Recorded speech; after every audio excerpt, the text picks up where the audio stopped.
Episode start होता है और देखते हैं कि डांस प्रैक्टिस चल रही थी, लेकिन जीहो की नजरें तो रायजुन पर थी और वो सोचती है कि मैं इस बात से शॉक हो गई थी कि मैं रायजुन की क्लास में आ गई। फिर क्लास खत्म होती है, वो बाहर आती है तो रायजुन उससे कहता है कि तुम्हें फर्स्ट प्लेस मिल गई। जीहो कहती है कि तुम फर्स्ट आते थे तो तुम सरप्राइज क्यों नहीं हो। रायजुन कहता है कि मैं क्यों सरप्राइज होऊंगा, तुम यहाँ पर पहले आई थी। वैसे अगर तुम्हारे पास थोड़ा टेप बचा है तो क्या तुम मुझे उधार दे दोगी। और जीहो सोच रही थी अच्छी बात है कि मैं सेम क्लास में आ गई, लेकिन तुम्हारे मेरे अलावा बहुत सारे दोस्त हैं और ये देखकर मुझे बहुत ज्यादा चिढ़ होती है। फिर अगली क्लास में देखते हैं रायजुन की मॉम कहती हैं तो आगे रायजुन आकर हमें ग्रैंड जिटर करके दिखाएगा। और जीहो सोचने लगती है कि उस दिन डायरेक्टर बहुत ज्यादा काइंड थी। मैं ये तक सोचने लगी थी कि जो मैंने हॉस्पिटल में देखा था क्या वो सच था। सकता है शायद उस दिन उनकी तबीयत खराब हो। फिर रायजुन बहुत अच्छे से वो स्टेप करके दिखाता है। रायजुन की मॉम कहती है जैसा कि तुम देख सकते हो ये था ग्रैंड जीटे। फिर सब लोग घर जाने लगते हैं। रायजुन की मॉम कहती है सबने अच्छा करा, सब सेफली घर जाना और रायजुन तुम यहीं पर रुको। फिर जीहो अपने लॉकर के पास खड़ी होकर उसी टेप को देख रही थी और याद करती है रायजुन ने कहा था कि मुझे टेप देने के लिए शुक्रिया, मैं तुमसे कल मिलता हूँ जीहो। जीहो सुनती है कि सारे बच्चे बात कर रहे थे कि रायजुन को अकेले प्राइवेट लेसन मिलेंगे। उसके लिए तो बहुत अच्छी बात है क्योंकि उसकी माँ डायरेक्टर है। मुझे जलन होती है, काश मेरी माँ भी डायरेक्टर होती। और अगर तुम्हारे पास भी गुड लुक्स हो तो बैले में अगर नहीं भी अच्छे हैं तो कोई दिक्कत नहीं होती। लेकिन जाने से पहले जीहो रायजुन को चेक करने के लिए जाती है। फिर वो कान लगाकर सुनने लगती है। अंदर से रायजुन की मॉम चिल्ला कर कह रही थी फिर से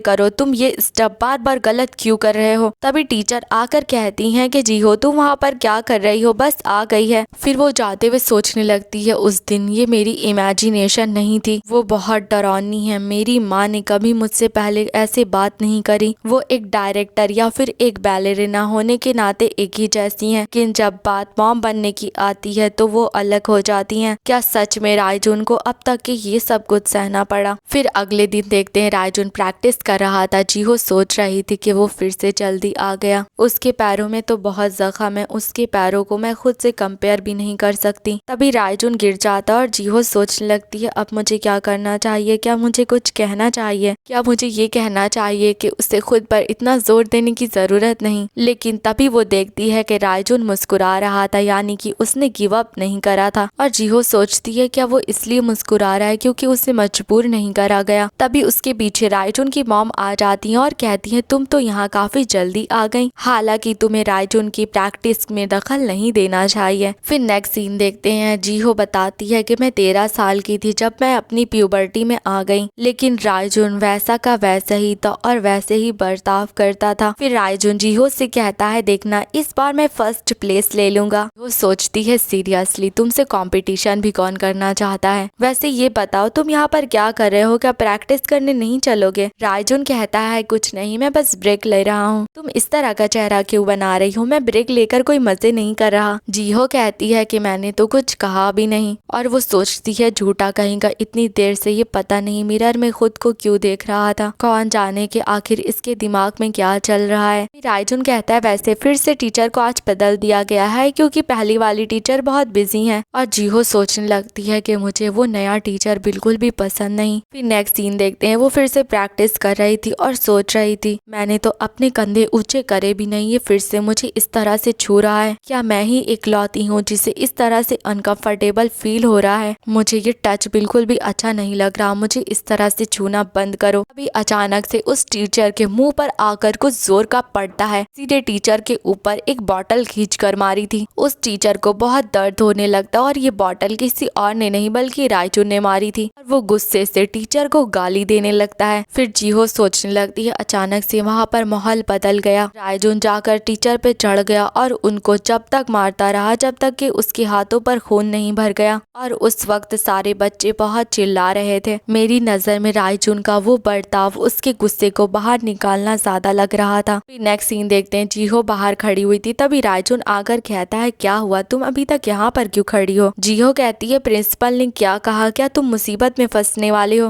रायजुन कहता है कि नहीं, टीचर गधे का बच्चा था इसलिए उसे फायर कर दिया जाएगा। जीहो कहती है क्या उसे फायर कर दिया जाएगा, बस इतना ही। रायजुन कहता है मैं जानता था उसको मारने के बावजूद भी कुछ नहीं हुआ। जीहो कहती है तुम बहुत लकी हो, लेकिन ये बताओ कि तुमने मेरे लिए ऐसा क्यों करा। तभी रायजुन पीछे मुड़कर कहता है, हे मैंने ये तुम्हारे लिए नहीं करा। जीहो सोचती है कि अगर तुम ऐसा बर्ताव करोगे कि तुमने ऐसा इसलिए नहीं करा है तो तुम कूल नहीं बन जाओगे। मुझे वो लड़के पसंद नहीं है जो कि दूसरों को मारते हैं। लेकिन तभी रायजुन कहता है कि उस आदमी ने मुझे भी छुआ था, बहुत एम्बैरेसिंग है, इसीलिए किसी को बताना मत। जीहो कहती है, क्या कहा? लेकिन मैं किसी को क्यों बताऊंगी? और वो सोचने लगती है, लेकिन फिर भी ये बात नहीं बदलेगी कि जब मैं मुसीबत में थी तो तुम मुझे बचाने के लिए आए। फिर वो रायजुन से कहती है कि मेरे पास कोई दोस्त नहीं है जिनसे कि मैं गप्पे लड़ा सकूं, इसलिए मुझे बताने में कोई दिक्कत नहीं। जैसे कि प्रिंसिपल यानी कि तुम्हारी मॉम, मुझे पता है कि वो तुम्हें कैसे ट्रीट करती हैं। और वो सोचने लगती है कि कहीं मैं लाइन तो नहीं क्रॉस कर रही, कि शायद ऐसा करने से तुम्हारी जिंदगी में मेरी एक थोड़ी सी जगह बन जाए। रायजुन कहता है, मैं इसका जवाब कैसे दूं, तुम तो पहले से जानती हो। खैर, अब जब हम लोग बात कर रहे हैं तो मैं तुम्हें एक बात बताता हूँ जो तुम्ही को बता रहा हूँ। अगले साल मैं देहान आर्ट मिडल स्कूल में जाने वाला हूँ, लेकिन मेरा प्लान है मॉडर्न डांस एग्जाम देने का बजाय बैले डांस के। मैंने अभी तक अपनी मॉम को भी नहीं बताया, लेकिन मुझे पता है कि फिर हमारी बहुत बड़ी लड़ाई होने वाली है। और जीहो सोचने लगती है, एक ऐसा डांस जो कि बैले डांस से एकदम उल्टा है। अगर तुम कोशिश करोगे तो तुम जीत सकते हो, तुम चाहो तो भाग सकते हो, लेकिन तुमने ये फैसला करा रायजुन, तुम डरपोक, बुद्धू और बेवकूफ हो। फिर वो रायजुन से कहती, ठीक है, फिर मैं भी उसी स्कूल में अप्लाई करूंगी, मैं भी तुम्हारे साथ स्कूल चलूंगी। रायजुन कहता है, क्या सच में? इसका मतलब हम लोग सेम स्कूल जाने वाले हैं। और जीहो सोचने लगती है, तुम जिसे खुद नहीं पता कि खुद को कैसे प्रोटेक्ट करना है, तो तुम जैसा चाहो डांस कर सकते हो। तुम्हारी माँ से मैं तुम्हें प्रोटेक्ट करूंगी और तुम्हें कोई भी चोट नहीं पहुंचा पाएगा। और प्रेजेंट का टाइम देखते हैं, जब उसने वूरी से कहा था कि मैं रायजुन को अच्छे से जानती हूँ क्योंकि पिछले 10 सालों से मैं उसकी साइड पर हूँ। फिर नेक्स्ट सीन देखते हैं, वूरी जा रही थी और सोचती है, वाओ चेरी ब्लॉसम हो रहा है, ये तो कागज की बनी कॉटन कैंडी की तरह दिख रहे हैं। तभी वो जीहो की बात याद करती है। जीहो ने कहा था कि रायजुन की आंखें चमकती हैं जब वो डांस करता है। और वूरी सोचती है कि मैंने ये बात डायरेक्टली रायजुन से नहीं सुनी, इसलिए मुझे नहीं पता कि उसे डांस पसंद है या नहीं, लेकिन मैं उम्मीद करती हूँ कि ये बात सच हो, क्योंकि अगर वो ऐसी चीज करेगा जो उसे पसंद नहीं है तो उसे बहुत दुख होगा। तभी हानबिन उसे आवाज लगाता है और कहता है कि तुम्हें इतनी देर क्यों हो गई? वूरी कहती है कि मैं कुछ पेपर वर्क कर रही थी। और आपके बारे में क्या सीनियर? हानबिन कहता है कि मैं भी इवनिंग की सेल्फ स्टडी कर रहा था। दोनों एक दूसरे की मेहनत के लिए थैंक्स बोलने लगते हैं। तभी वूरी कहती है, आपके सर पर चेरी ब्लॉसम के पत्ते गिर गए जो बहुत क्यूट लग रहे हैं। हानबिन कहता है, वैसे ये बताओ कि मैं तुम्हारे घर पर कल कब आऊं? वूरी को समझ नहीं आता हानबिन कल आने की बात क्यों कर रहा है। तभी उसे रियलाइज होता है कि उसी ने वीकेंड पर हानबिन को अपने घर बुलाया था हाउस वार्मिंग पार्टी के लिए। हानबिन कहता है, कहीं तुम भूल तो नहीं गई थी? वूरी कहती है, नहीं मुझे तो अच्छे से याद है। और वो सोचने लगती है, ऐसी बात मैं कैसे भूल सकती हूँ, आजकल मैं कुछ ज्यादा ही डिस्ट्रैक्ट हो गई थी, ये तो एक अपॉर्चुनिटी है, इसे मिस करना एक बेवकूफी होगी। हानबिन कहता है, तो क्या लंच टाइम पर मैं तुम्हारे घर आ जाऊं? वूरी खुश होते हुए कहती है कि हाँ हाँ आप किसी भी वक्त आ सकते हैं। हानबिन कहता है कि ठीक है, जब मैं निकलूंगा तो तुम्हें बता दूंगा। वूरी कहती है, अच्छा ठीक है, हम लोग कल मिलते हैं। और वो जाते हुए सोचने लगती है, सबसे पहले मुझे सफाई करनी, उसके बाद ग्रोसरी लेकर आनी है। फिर नेक्स्ट सीन देखते हैं, घर आने से पहले वूरी मार्केट जाकर बहुत सारी ग्रोसरीज खरीद लाई थी। तभी वो अपने सामने वाला बॉक्स देकर कहती है कि अरे हाँ आज तो फ्राइडे है, इसलिए मॉम ने पैकेज भेजा है, लेकिन अभी ये इम्पोर्टेंट नहीं है, सबसे पहले मुझे जाकर सफाई करनी होगी। दूसरी तरफ रायजुन को देखते हैं जो कि मस्त खाना बना रहा था और वो खाने की रेसिपी यूट्यूब पर देखकर बना रहा था। कहता है कि ये तो बढ़िया दिख रहा है, अब टेस्ट से क्या ही फर्क पड़ता है, मुझे लगता है मुझे शेफ बन जाना चाहिए, ये भी एक बुरा आइडिया नहीं है। अभी उसके पास किसी का मैसेज आता है जिसमें लिखा हुआ था, तुम कब तक घर से भागते रहोगे और अगर तुम मुझे इग्नोर करते रहोगे तो फिर मैं।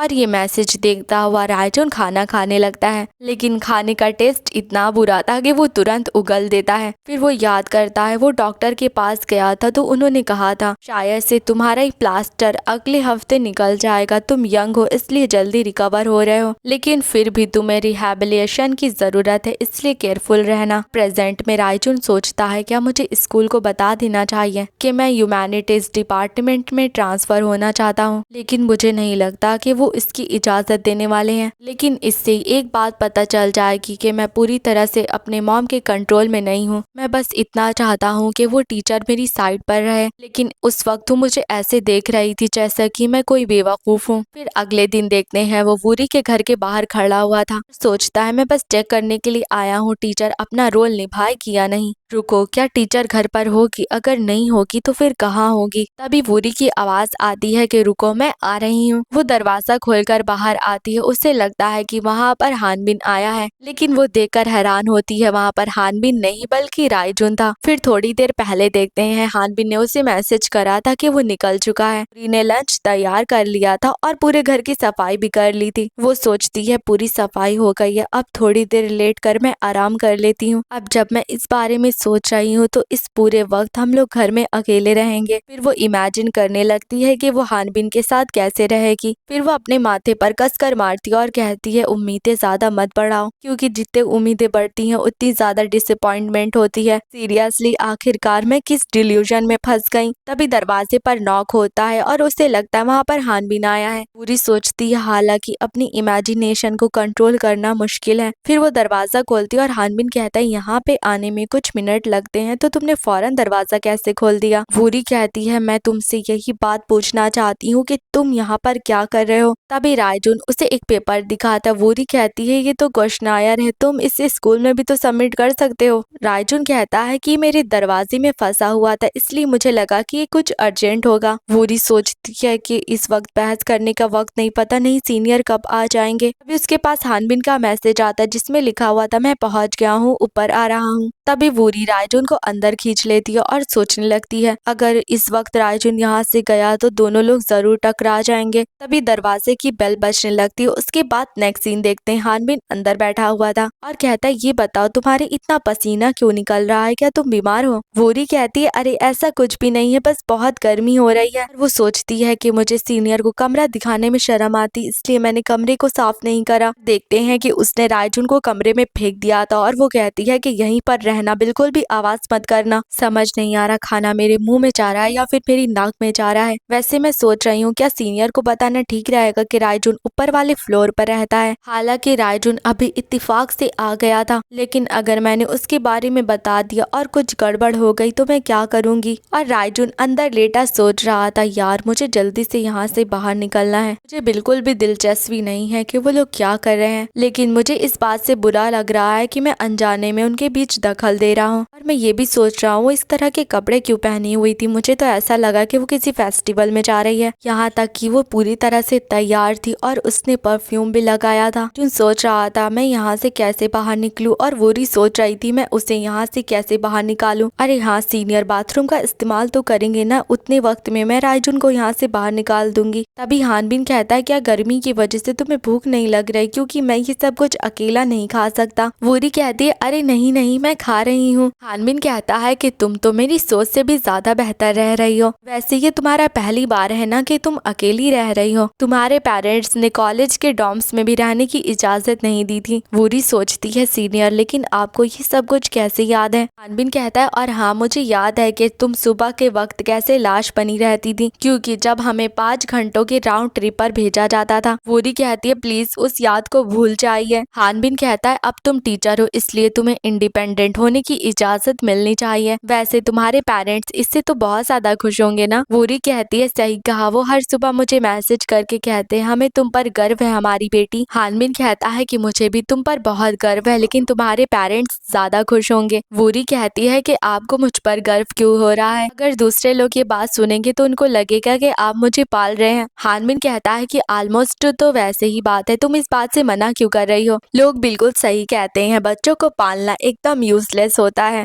और वूरी सोचने लगती है भले ये सिचुएशन थोड़ी मुश्किल हो गई है लेकिन यहाँ की वाइब बहुत अच्छी है। मैं हमेशा से इसी बात की उम्मीद करा करती थी, हम लोग इस तरह से साथ में बैठकर फ्यूचर के बारे में डिस्कस करेंगे। हानबिन कहता है कि मुझे तुम्हारी बहुत फिक्र है, इसलिए मुझे इस बात का सुकून है कि तुम अच्छे से घुल मिल गई हो। तुम्हें याद है वूरी, तुम घर से भाग गई थी क्योंकि तुम एक टीचर नहीं बनना चाहती थी। तभी अचानक से रूम से आवाज आती है। हानबिन कहता है कि ये आवाज कैसी थी? वूरी कहती थी वो दरअसल बुक के ऊपर बुक्स रखी हुई थी, इसलिए वो गिर गई होंगी। और वूरी सोचने लगती है मैंने सच में उम्मीद करी थी आप इस बात को भूल गए हो। और अंदर रायजुन सोच रहा था ये क्या था, वो तो एकदम मेरी ही तरह है। फिर थोड़ी देर पहले देखते हैं जब रायजुन ने वो भागने वाली बात सुनी थी तब उसका पैर एक डब्बे से लड़ गया था। फिर रायजुन उस बॉक्स को देखने लगता है, वो जाकर उस बॉक्स को खोलता है तो उसके अंदर कुछ कपड़े थे जो कि वूरी पहना करती है। और उन कपड़े के ऊपर लेबल भी लगा हुआ था कि उसे कौन से कपड़े किस दिन पहनने हैं। और ये देखकर रायजुन काफी हैरान हो जाता है। नेक्स्ट सीन में वूरी सोचने लगती है कि घर से भागना मेरा इरादा नहीं था, जो मैं पसंद करती हूँ अगर मैं वो काम नहीं करूंगी तो उससे क्या हासिल हो जाएगा। क्या मुझे एक टाइटल पाना है जिसमें मुझे एक यूनिवर्सिटी में जाना है, अपने पेरेंट्स को गर्व करवाना है, उनकी नजरें सिर्फ मुझ पर होंगी। लेकिन ये सब कुछ करने से मैं अंदर से खाली महसूस करती हूँ, जैसा कि एक खाली शेल जो कि समुद्र के ऊपर तैर रहा है।